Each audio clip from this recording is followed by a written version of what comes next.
Morning to all of you. आज photosynthesis के second video में मैं आज उपस्थित हुआ हूं और इस पार्ट में जैसा कि मैंने पहला पार्ट में फोटोसिंथेसिस के बेसिक के बारे में आपको बताया कि फोटोसिंथेसिस क्या होता है या उसमें उसके लिए क्या क्या रिक्वायरमेंट्स की जरूरत है, उसके में जो क्लोरोप्लास्ट का स्ट्रक्चर है, कहाँ पे फोटोसिंथेसिस के डिफरेंट स्टेजेस होते हैं या उसमें जो डिफरेंट रिक्वायरमेंट्स हैं या what are the factors which affects the rate of photosynthesis. तो जैसा कि आपको बताया था कि नेक्स्ट वीडियो में मैं डिटेल्स इसके बारे में मैकेनिज्म को डिस्कस करूंगा। तो आइए हम लोग डिस्कस करते हैं कि फोटोसिंथेसिस के बारे में। तो अगर आप देखें तो लिविंग ऑर्गेन में दो तरह का, जैसा भी हम बताए थे कि मोड ऑफ न्यूट्रिशन है, ऑटोट्रॉपिक और हेटरोट्रॉपिक। तो हेटरोट्रॉपिक में जितने भी लोग न्यूट्रिशन ले रहे हैं या सोर्स ऑफ एनर्जी है वो सब सारे के सारे प्लांट्स पे डिपेंड करते हैं और प्लांट्स जो है अपना भोजन, जैसा कि हम लोग देखे कि फोटोसिंथेसिस के माध्यम से ये बनाता है। तो प्लांट एक ऐसा मीडिएटर है जो अगर अल्टीमेट सोर्स ऑफ एनर्जी अगर देखते हैं तो सबका अल्टीमेट सोर्स जो होता है वो सन है। तो सन का अबाउट 1 से 2% एनर्जी जो है एब्जॉर्ब करता है प्लांट। तो ये किस तरह से करता है इसी चीज को हम लोगों को समझना है। तो इसको स्टार्ट करने से पहले एक छोटा सा एग्जाम्पल्स हम लोग लेके चलते हैं कि जैसे हम लोग देखते हैं कि जैसे अगर हम लोग इस टी शर्ट जो हम पहने हुए हैं येलो कलर है, या आप यहाँ प्लांट्स देख रहे हैं ये ग्रीन है, या आप इसके लिप को देखें तो ये बिल्कुल ग्रीन दिख रहा है आपको। उस तरह से डिफरेंट कलर्स है, जैसे मैं ब्लैक पेन लिया हुआ हूँ, बोर्ड व्हाइट है। तो ये सब जो डिफरेंट कलर है ये कैसे दिखता है, इसका क्या, इसके पीछे क्या मैकेनिज्म है। तो इसमें आपको समझाना चाहेंगे कि अगर जो भी सन से जो लाइट आता है वो डिफरेंट फॉर्म्स ऑफ एनर्जी के रूप में आता है, ये वेव्स के रूप में वहां से फ्लो करता है और इसमें अलग अलग तरह के रीजन्स हैं। जैसे एक विजुअल लाइट रीजन्स है, इसके अलावा ऊपर अगर जाते हैं तो इंफ्रारेड है, माइक्रोवेव है, रेडियो वेव है, नीचे अगर जाते हैं शॉर्ट वेवलेंथ में तो अल्ट्रावायलेट है, उसके बाद एक्सरे है, गामा रेज है। तो अगर जो हम लोग विजुअल स्पेक्ट्रम जिसको कहते हैं, जिसका लगभग 390 नैनोमीटर से ले जाके अबाउट 690 नैनोमीटर या अबाउट में अगर करें तो 400 नैनोमीटर से 700 नैनोमीटर के आसपास इसका स्पेक्ट्रम होता है। तो अगर ये जो सनलाइट जो आ रहा है, अगर हम इसको व्हाइट लाइट से डिनोट करते हैं, और एक हम लोग के पास लैब में आप लोग देखे होंगे एक प्रिज्म होता है। तो प्रिज्म में आप देखेंगे कि जब ये व्हाइट लाइट इस पे पड़ता है तो ये 7 डिफरेंट कलर में ये क्या होता है, डिस्ट्रीब्यूट कर जाता है। इसका मतलब है अगर हम इसको लिखें तो VIBGY R फॉर रेड, ध्यान देंगे, R for red, O for orange, Y for yellow, G for green and B for blue and I for indigo and V for violet. तो ये लगभग रेंज आपको बताए 400 से लगभग 390 नैनोमीटर से 600 नैनोमीटर जो ये आपका पूरा स्पेक्ट्रम है। तो इसके पीछे लॉजिक ये है कि जब भी किसी भी ऑब्जेक्ट पे ये कलर पड़ता है तो ऑब्जेक्ट का अपना नेचर होता है कि उसको एब्जॉर्ब करे। तो ये ध्यान रखना है कि जो भी ऑब्जेक्ट जो कलर में दिख रहा है, ध्यान दीजिएगा, जो ऑब्जेक्ट जिस कलर में उसका लुक्स है, इसका मतलब है कि सातों कलर में वो बाकी सब कलर को एब्जॉर्ब कर चुका है, सिर्फ जिस कलर में वो दिख रहा है उसको एब्जॉर्ब नहीं किया है और वो रिफ्लेक्ट किया है। और हम मैकेनिज्म ऑफ विजिबिलिटी समझते हैं कि कोई भी लाइट्स जो है ऑब्जेक्ट पे पड़ता है, उसके बाद हमारे रेटिना पे पड़ता है और वो हमारे ब्रेन पे जाके परसेप्ट होता है और उस परसेप्शन से हम लोग समझते हैं कि वो पार्टिकुलर कलर का ऑब्जेक्ट है। तो इसका मतलब अगर हमारा टी शर्ट येलो कलर का है तो इसका मतलब है कि पूरा का पूरा लाइट्स जो है ये हमारे टी शर्ट्स पे पड़ा है, लेकिन येलो कलर को ये एब्जॉर्ब न करके रिफ्लेक्ट कर दिया, इसलिए येलो अपीयरेंस है। बाकी येलो के अलावा जितने भी कलर्स जो है इसके फ्रैगमेंट्स, इसको इसने क्या किया, एब्जॉर्ब कर लिया। अगर व्हाइट लाइट्स है तो इसका मतलब है कि उसने सारा का सारा सातों कलर क्या कर दिया, रिफ्लेक्ट कर दिया। तो सातों का सातों अगर रिफ्लेक्ट कर देगा तो फिर से वही व्हाइट लाइट्स में दिखे। और ब्लैक कलर है तो वो क्या कर लिया, 100% एब्जॉर्ब कर लिया, मतलब कोई कलर वहां से निकल के नहीं आ रहा है। तो इसका मतलब है कि उसमें क्या है, टोटल का टोटल 100% एब्जॉर्प्शन है। तो व्हाइट कलर्स 100% रिफ्लेक्शन और ब्लैक कलर 100% एब्जॉर्प्शन। तो हम लोग आते हैं अपने टॉपिक्स पे कि कोई भी प्लांट्स जो है ग्रीन कलर क्यों दिखता है और उसमें उसका क्या है। चूंकि एक कॉमन क्वेश्चंस जनरल पूछता है तो लोग बता देते हैं कि रेट ऑफ फोटोसिंथेसिस ग्रीन में सबसे ज्यादा होता है, जबकि फैक्ट इसके जस्ट अपोजिट है। क्योंकि अगर किसी चीज को काम को करना है तो उस लाइट को तो एब्जॉर्ब करना होगा। तो होता क्या है कि ग्रीन स्पॉट में जो भी प्लांट्स ग्रीन आपको दिख रहा है, इसका मतलब है कि सातों कलर, इसके सातों कलर सनलाइट से ये इस पे पड़ेगा और पड़ने के बाद ये सातों कलर के डिफरेंट फ्रैगमेंट्स को, बाकी छह को क्या कर लिया, एब्जॉर्ब कर लिया और बाकी ग्रीन्स को रिफ्लेक्ट किया, इसलिए ये क्या कर रहा है, ग्रीन दिख रहा है। तो जब ये ग्रीन अपने पास रखा ही नहीं तो इसका मतलब है कि ग्रीन में ये अपना फोटोसिंथेसिस बहुत मिनिमम या ना के बराबर करता है। तो ये क्वेश्चंस को ध्यान रखना। तो ये this is low rate of photosynthesis. इसमें एक चीज और है कि अगर नेचुरली आप इस प्रिज्म को देखना चाहते हैं तो बारिश जब पड़ती है तो जब इसमें मॉइस्चर होता है तो मॉइस्चर भी काम करने लगता है, जिसमें वाटर ड्रॉपलेट्स होते हैं वो भी प्रिज्म के रूप में काम करने लगता है। और आप रेनबो देखते होंगे और वो भी 7 कलर में दिखता होगा। तो आप इजिली रेनबो से आप इस पार्टिकुलर स्पेक्ट्रम को देख सकते हैं। अब दूसरी बात आती है कि ये तो पता चल गया कि प्लांट्स ग्रीन क्यों दिखता है। दूसरा ये पता चल गया कि सबसे लो रेट ऑफ फोटोसिंथेसिस ग्रीन में होता है। इसके अलावा हम लोग अब आते हैं क्या कि सबसे ज्यादा किसमें होता है। तो सबसे ज्यादा जो रेट ऑफ फोटोसिंथेसिस होगा तो ये ध्यान रखेंगे, ब्लू, एक ब्लू है और दूसरा रेड। ब्लू और रेड में सबसे ज्यादा रेट ऑफ फोटोसिंथेसिस होगा। ये अलग अलग करके पूछेगा तो क्लोरोफिल बी इसमें ज्यादा करेगा, याद रखिएगा, बी से बी याद रहेगा। और दूसरा है क्लोरोफिल ए। तो अगर अलग अलग करके पूछे तो क्लोरोफिल ए रेड में ज्यादा करेगा और क्लोरोफिल बी ब्लू में ज्यादा करेगा। लेकिन अगर कॉमन पूछता है कि कौन सा कलर में या किस स्पेक्ट्रम पे ज्यादा रेट ऑफ फोटोसिंथेसिस होगा तो आंसर होगा ब्लू एंड रेड। कई बार पूछता है क्वेश्चन, इस चीज का ध्यान रखना है। तो इस तरह से हम समझ में आ गया कि एक पार्टिकुलर वेवलेंथ पे ये हमारा जो प्लांट्स जो है ये maximum rate of photosynthesis show करता है। तो ये इतनी कॉन्सेप्ट सनलाइट से आने पे है। एक और इस पे कॉन्सेप्ट समझिएगा कि क्या हमारा प्लांट्स जो है सनलाइट से ही करेगा या अदर सोर्सेज ऑफ लाइट से भी करेगा। ऑब्वियस है, कोई भी व्हाइट लाइट अगर आ रहा है किसी से भी, अगर ट्यूब्स वगैरह से भी आ रहा है व्हाइट लाइट, तो उसमें भी वही सातों कलर होंगे।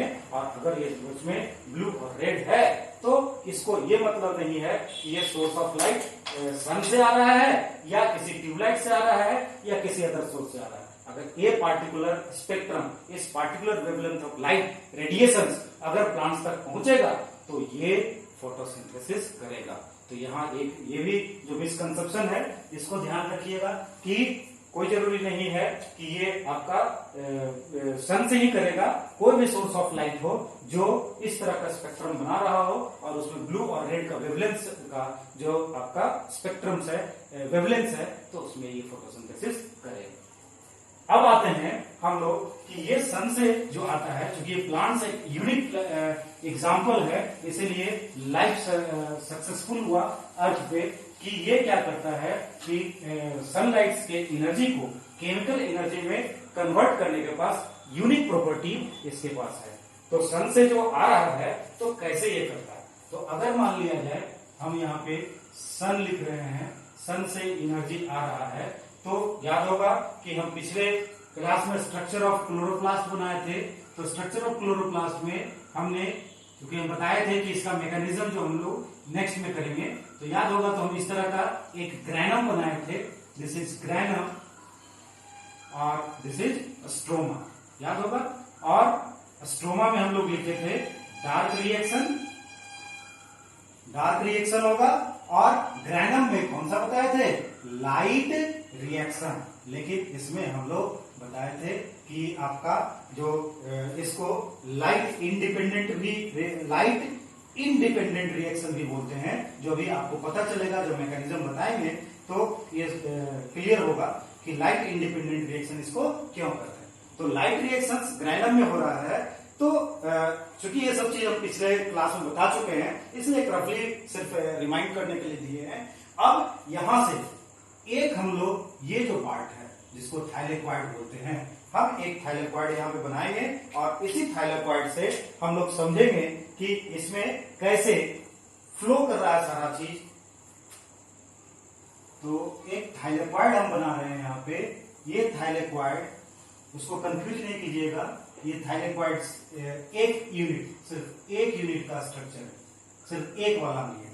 तो इसको अगर इस तरह से दिखाते हैं, जैसे थाइलेक्वाइड मेम्ब्रेन, और इसी थाइलेक्वाइड मेम्ब्रेन पे हम लोग बोले थे कि क्या होगा, लाइट रिएक्शंस होंगे। तो लाइट रिएक्शंस कैसे होता है वही चीज हम लोग यहाँ पे देखेंगे।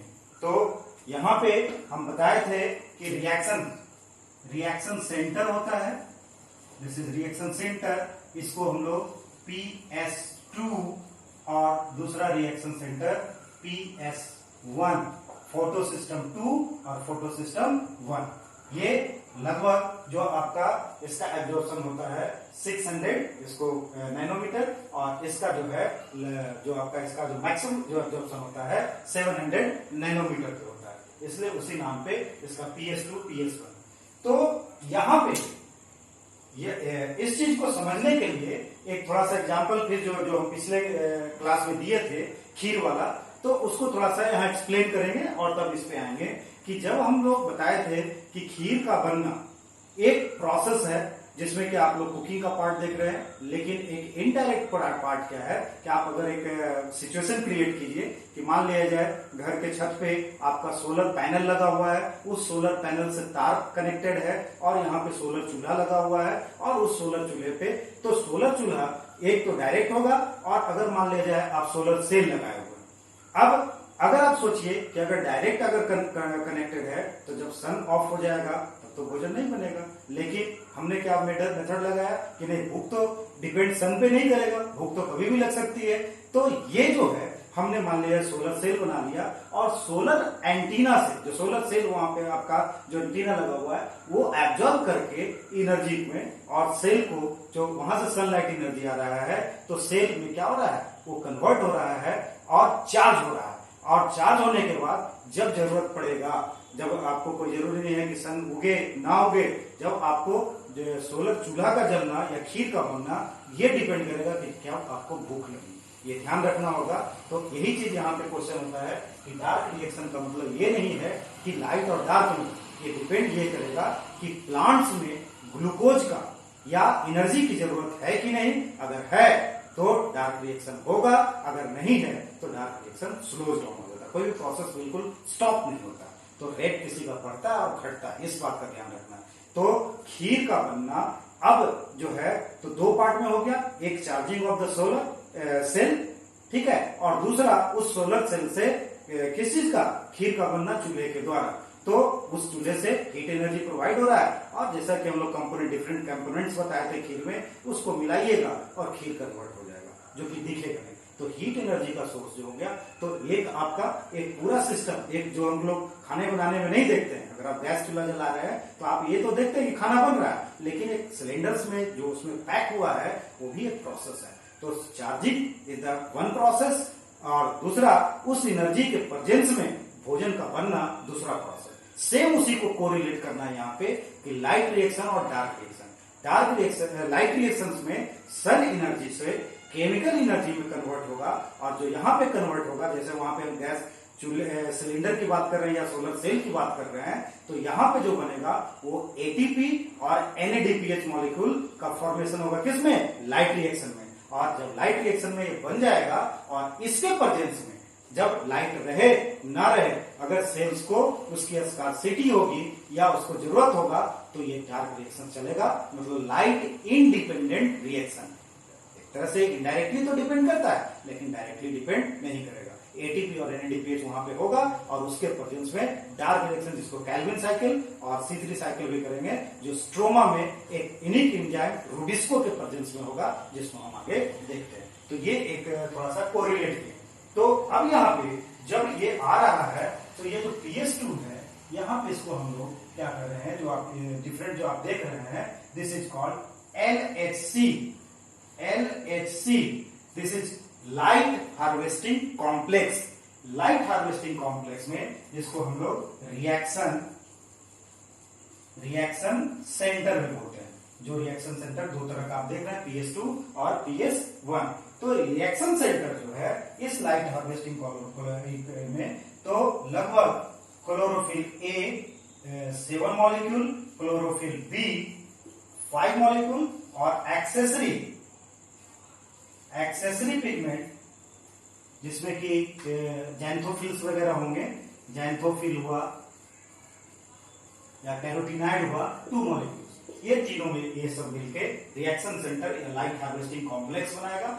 इसमें क्या होगा कि अब ये सनलाइट एनर्जी इस पे पड़ेगा और उसमें उस रिएक्शन सेंटर से जो होगा उसको एक्साइट करता है, क्योंकि वेव के फॉर्म में आ रहा है। अब ये जो ब्लू और रेड जिसमें हम बताया, उस पार्टिकुलर वेवलेंथ पे इसको एक्साइट करेगा और एक्साइट करके यहाँ पे इलेक्ट्रॉन्स इससे निकालेगा।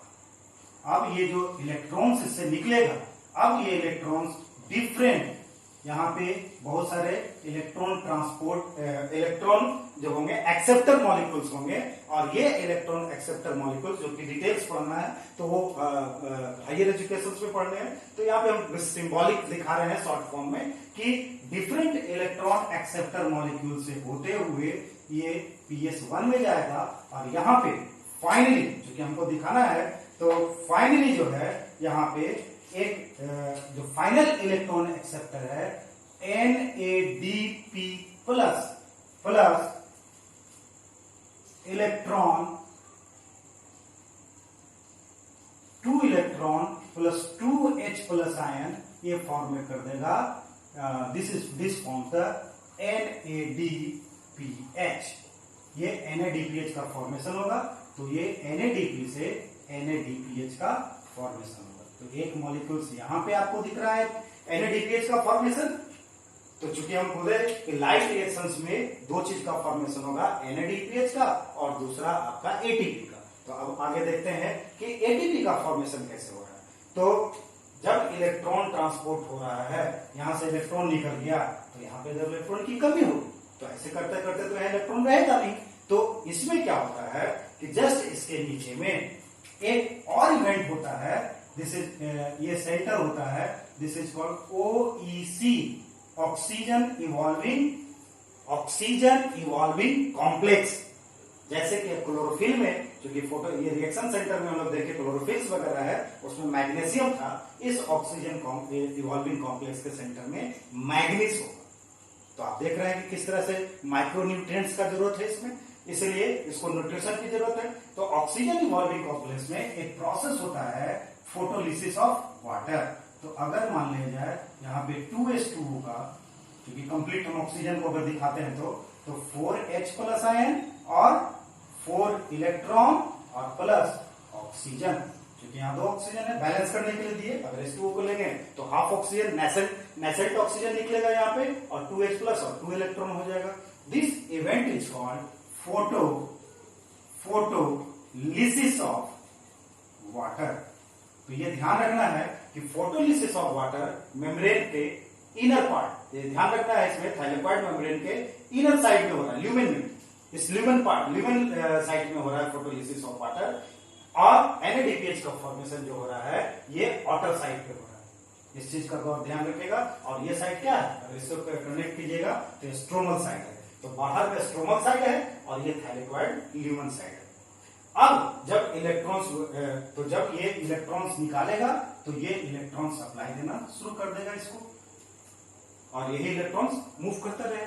तो इसको तो इसीलिए जो हम लोग फोटोसिंथेसिस में देखे थे वाटर का रोल, तो वहां क्वेश्चन पूछेगा कि वाटर का रोल क्या है। कार्बोहाइड्रेट में जो आप देख रहे हैं क्या वो उसमें गया? नहीं, ऑक्सीजन वाटर का जो रोल है वो ये इलेक्ट्रॉन प्रोवाइडर का काम कर रहा है, और जब तक इलेक्ट्रॉन ट्रांसपोर्ट चेन चलेगा नहीं तो NADPH और आगे देखेंगे ATP का फॉर्मेशन होगा नहीं। तो इस तरह से इसका फ्लो चलता रहता है।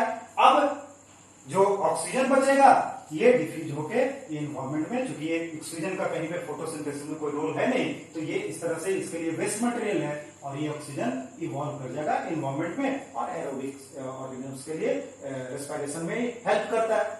अब ड्यूरिंग जब इलेक्ट्रॉन ट्रांसपोर्ट, इसमें क्या होता है कि आप देख रहे हैं कि एक ध्यान रखना होगा कि एक H+ आयन आप यहाँ पे इसमें देखना होगा, H+ आयन यहाँ पे कुछ इलेक्ट्रॉन पंप्स होते हैं, जिसका एग्जांपल है साइटोक्रोम B6F कॉम्प्लेक्स। ये क्या करता है? H+ आयन को अंदर पंप करता है, और तीसरा जो है आप देख रहे हैं कि यहाँ पे स्ट्रोमल साइड से H+ आयन कंज्यूम कर रहा है। तो आप अगर मान लें किसी साइड से कंज्यूम कर रहा है तब भी इससे कमेगा। तो तीन तरह से ध्यान रखिएगा कि तीन तरह का ये सारा चीज का ये नोट रखना है। वन कि H+ आयन स्ट्रोमल साइड में कमेगा ड्यूरिंग फॉर्मेशन ऑफ NADPH। दूसरा प्रोटॉन पंप से साइटोक्रोम B6F कॉम्प्लेक्स के through H+ ion stromal side से ल्यूमन साइड में पंप होगा। और तीसरा फोटोलिसिस ऑफ वाटर के दरमियान भी H+ आयन का क्रिएशन होगा। इन सब कारण से ये तीनों जो आपका है, ये दूसरा कारण और ये हो गया तीसरा कारण।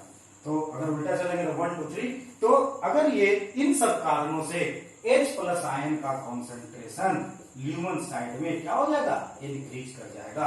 और जैसे ही H+ आयन कॉन्सेंट्रेशन इंक्रीज करेगा तो स्ट्रोमल साइड नेगेटिव हो जाएगा और ये ल्यूमन साइड पॉजिटिव हो जाएगा। इसके कारण ऑब्वियस है कि जानते हैं कि H+ आयन कॉन्सेंट्रेशन ज्यादा होगा तो वो एसिडिक एनवायरनमेंट भी करेगा। तो दो चीज हो जाएगा, एक तो इलेक्ट्रिक पोटेंशियल डिफरेंस, जो कि प्लस चार्ज और माइनस चार्ज के कारण इलेक्ट्रिक पोटेंशियल डिफरेंस क्रिएट हो जाएगा, और दूसरा जो एसिडिक आपका H+ आयन का कारण एसिडिक आपका कंडीशन प्रोवाइड हो जाएगा। इस कारण से H+ आयन जो है अंदर ल्यूमन साइड जो है थैलेकॉइड मेम्ब्रेन का ये ल्यूमन साइड है, इसमें बढ़ जाने के कारण ये इक्विलिब्रियम जो था दोनों के बीच में H+ आयन कॉन्सेंट्रेशन का, ये क्या हो जाएगा? डिस्टर्ब हो जाएगा। और इसके कारण H+ आयन चाहेगा कि जो अब जो एक ज्यादा और एक कम हुआ तो ये धीरे धीरे क्या करे? बैलेंस करे। तो ये जो आपका बैलेंस करने के लिए इस मेम्ब्रेन को क्रॉस करना चाहेगा। मेम्ब्रेन जो है ये H+ आयन को क्रॉस करने नहीं देगा, और एक पार्टिकुलर एक यूनिक पंप होता है जिसको ATP सिंथेज बोलते हैं।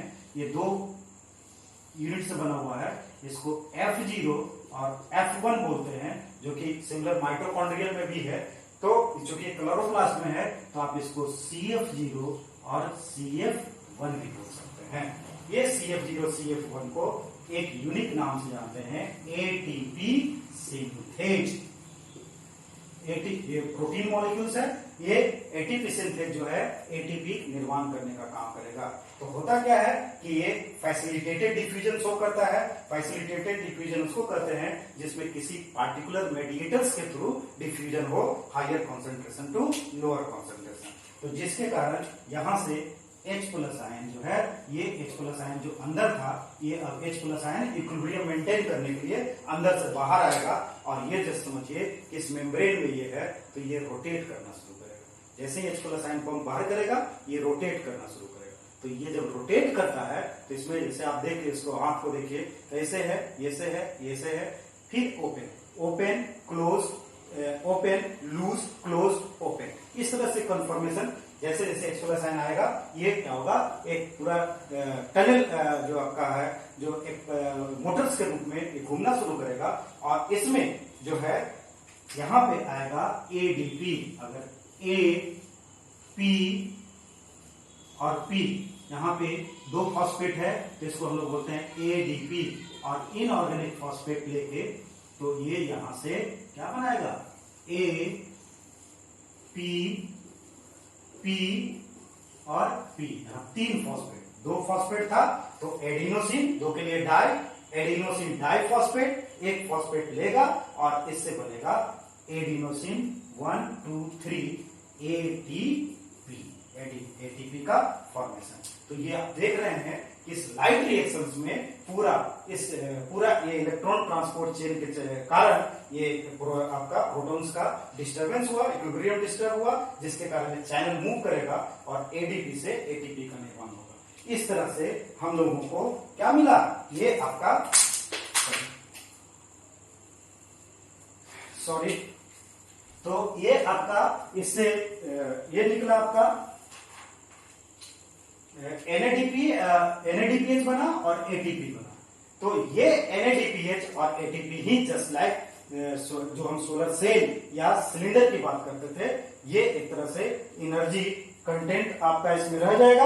और ये अब क्योंकि अब सिर्फ अभी तो ग्लूकोज बना नहीं, जिस चीज के लिए बनाना था इसको न्यूट्रिशन चाहिए, तो ये क्या करता है, अगले रिएक्शन हम लोग देखेंगे डार्क रिएक्शन। तो डार्क रिएक्शन का साइट हम लोग बताए थे कि ये जो साइट होता है वो कहां होगा, स्ट्रोमा में।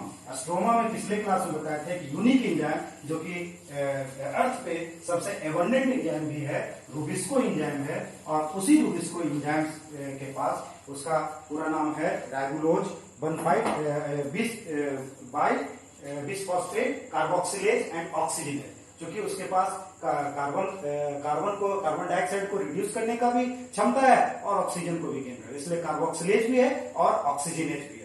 तो ये दोनों प्रॉपर्टी, अब बोलेगा सर एक ही एंजाइम का दोनों प्रॉपर्टी, मतलब वो CO2 को भी एक्सेप्ट कर सकता है और ऑक्सीजन को भी हो सकता है, तो ये डिपेंड करेगा कि वहां पे कॉन्सेंट्रेशन किसका ज्यादा है। अगर CO2 का कॉन्सेंट्रेशन ज्यादा होगा तो वहां पे उसको क्या करेगा, उसमें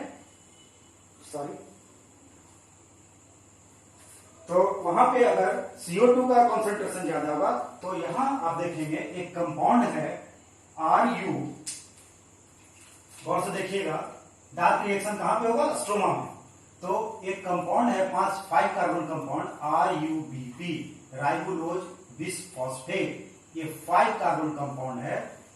ये क्या करता है, एक एंजाइम रूबिस्को, जिसका भी हम लोग जिक्र किए, ये रूबिस्को एंजाइम जो है ये CO2 एक कार्बन इससे लेगा और 6 कार्बन का एक कंपाउंड बनाएगा जो कि अनस्टेबल होगा, 3-3-6। तो ये क्या करता है, क्योंकि ये 5 कार्बन कंपाउंड है और ये 1 कार्बन यहां पे आया तो ये 6 कार्बन है, तो ये 6 कार्बन अनस्टेबल होता है और ये फाइनली टूट जाता है 3 कार्बन 3 आपका PGA, फॉस्फोग्लिसरेट।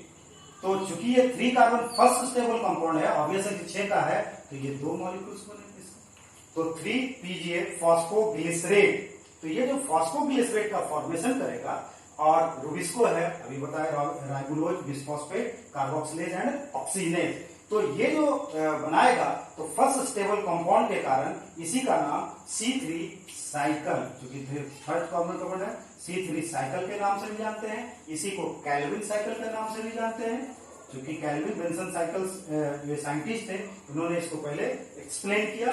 और ये जो 3 फॉस्फोग्लिसरेट है, ये क्या होगा, जब ये इसके पास 2 ऑप्शन होगा, अगर ये फिर से 1 2 3 4 5 6 1 2 3 4 5 6 ये शुगर मॉलिक्यूल, जो कि हम लोग सिंपल शुगर की बात किए थे पूरा फोटोसिंथेसिस में हम लोग जो डिस्कस किए थे, तो ये 6 आपका दिस इज ग्लूकोज का निर्माण करेगा, मतलब 2 मॉलिक्यूल्स मिलके ग्लूकोज का निर्माण करेगा।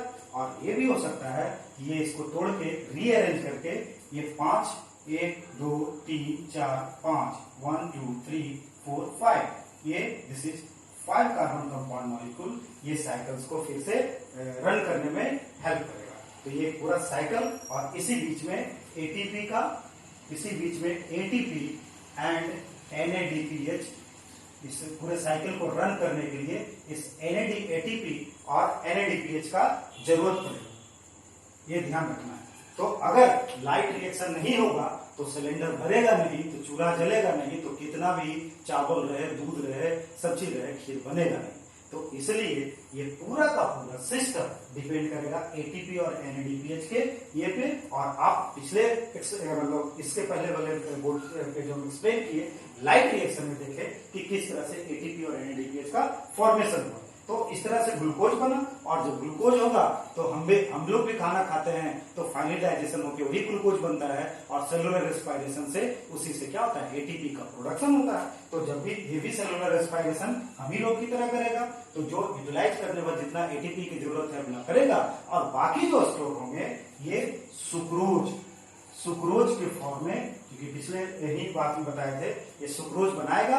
और ट्रांसलोकेशन, जो इस ट्रांसलोकेट, चूंकि ये जो काम कर रहा है ये तो जहां वहीं पे करेगा जहां पे क्या होगा, ग्रीन पार्ट्स होंगे, मेसोफिल सेल्स होंगे, क्लोरोप्लास्ट होगा, वहीं पे इससे काम होगा। लेकिन उसमें क्या है, नॉन ग्रीन पार्ट्स पे है, तो इसमें क्या हो सकता है, इसको डिफ्यूजन करके क्या होगा, अपर पार्ट पे भी ले जाना पड़ सकता है, इसको लोअर पार्ट्स पे भी रूट तक पहुंचाना पड़ सकता है, इसको लैटरल पार्ट्स पे भी ले जाना पड़ता है।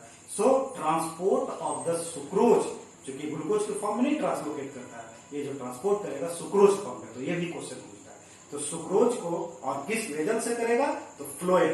तो फ्लोएम, जो कि दो पार्ट है, जाइलम और फ्लोएम। तो जाइलम जो है, जो वो क्या करता है, यूनिडायरेक्शनल आपका एब्जॉर्प्शन करता है वाटर्स का, जो कि पिछले बताए थे कि सॉइल से प्लांट्स क्या करेगा, सीधे ऊपर तक लेके आएगा, उसमें न्यूट्रिएंट्स और वाटर्स होंगे जो कि आगे ट्रांसपिरेशन वगैरह से मूव करेगा, और जो CO2 है वो स्टोमाटा के थ्रू इन करेगा। तो यहाँ पे सुक्रोज जो है फाइनली इस फ्लोएम के थ्रू ट्रांसलोकेट होकर various parts of the non green part पे या जहां जरूरत है वहां पे जाएगा।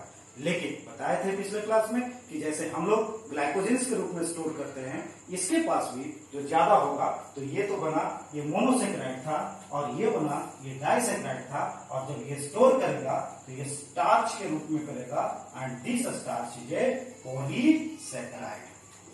पॉलीसेक्राइड के रूप में ये स्टोर करेगा। तो इस तरह से ये क्या कर लिया, पूरा का पूरा फॉर्मेशन कर दिया। तो इस तरह से हम देखें कि जो डार्क रिएक्शंस में जो फॉर्मेशन, मतलब कि अगर पूरा फोटोसिंथेसिस में पिछले रिएक्शन को याद कीजिए, तो लेफ्ट साइड का याद कीजिए, CO2, वाटर, सनलाइट, क्लोरोफिल, और इधर ग्लूकोज एंड इधर ऑक्सीजन। तो ऑक्सीजन आप देखिए, फोटोलिसिस ऑफ वाटर में H2O, जो आपका लेफ्ट साइड में H2O था, वो सनलाइट एनर्जी के प्रेजेंस में टूटा और इलेक्ट्रॉन्स उससे निकला, और वो इलेक्ट्रॉन ट्रांसपोर्ट चेन में वो उसको यूटिलाइज किया, और ये ऑक्सीजन से दिया, ऑक्सीजन से इवॉल्व हो गया, जो हम लोग यूटिलाइज कर रहे हैं। दूसरा, कार्बन डाइऑक्साइड आप डार्क रिएक्शन में देख रहे हैं, ये एसिमिलेशन रिएक्शन से केल्विन साइकिल के थ्रू स्ट्रोमा में रूबिस्को एंजाइम के प्रेजेंस में एक चेन सिस्टम से क्या किया, इस ग्लूकोज का निर्माण किया। और इस तरह से, और जो लाइट रिएक्शंस में इलेक्ट्रॉन ट्रांसपोर्ट चेन हुआ था, प्रोटॉन